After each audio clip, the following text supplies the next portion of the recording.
নমস্কার বন্ধুরা, আরও একটা নতুন রেসিপির ভিডিওতে আপনাদের সবাইকে স্বাগত। আজকে তৈরি করব চাল দিয়ে চিপস।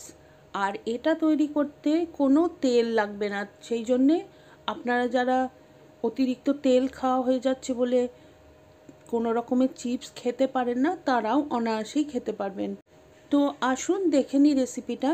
কড়াইতে জল গরম করতে দিয়েছি 1/2 কাপ, আর তার মধ্যে আমি দিয়ে দিচ্ছি এই বাটারটার 4 ভাগের 3 ভাগ, আর বাকি 1 ভাগ আমি রেখে দিলাম, পরে ব্যবহার করব।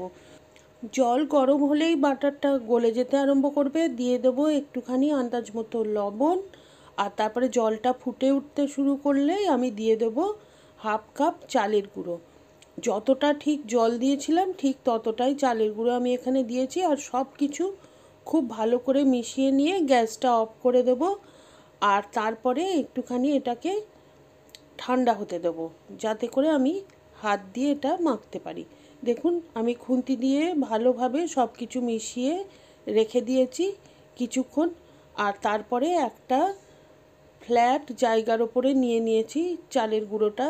দিয়ে দিচ্ছি আন্দাজ মতো একটুখানি বিট লবণ টেস্টের জন্য, আর দিয়ে দিচ্ছি পেরি পেরি মশলা। আপনারা চাইলে এর জায়গায় যে কোনো মশলা ব্যবহার করতে পারেন। ম্যাগি মশলা ব্যবহার করতে পারেন, চিলি ফ্লেক্স ব্যবহার করতে পারেন।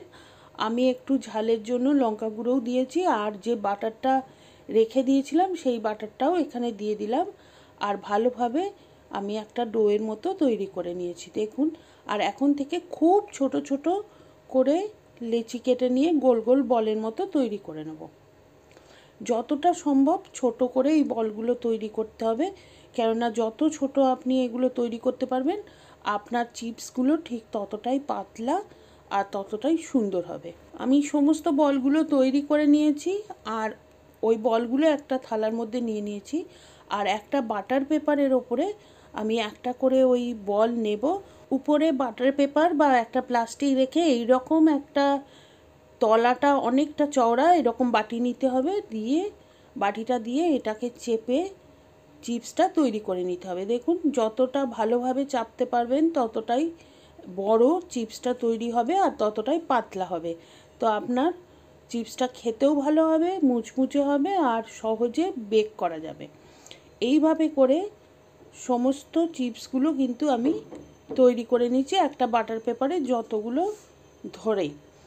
সমস্তগুলো তৈরি হয়ে যাওয়ার পরে আমি এটাকে বেক করতে দেবো 170 ডিগ্রিতে 10 থেকে 15 মিনিট।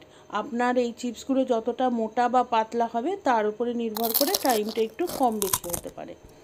তো দেখুন, আমার চিপস এক দফা তৈরি হয়ে গেছে, আর অনেকটাই মুচমুচে হয়েছে, আর খেতেও কিন্তু অসাধারণ। আর সেই রকমভাবে তেলে ভাজা নয় বলে এই চিপসটা কিন্তু যথেষ্ট পরিমাণে স্বাস্থ্যকর। আপনারা সবাই খেতে পারবেন, আর যাদের গ্লুটেন ইনটলারেন্স আছে তারাও এটা খেতে পারবেন, কারণ এই চিপসটা সম্পূর্ণভাবে গ্লুটেন ফ্রি।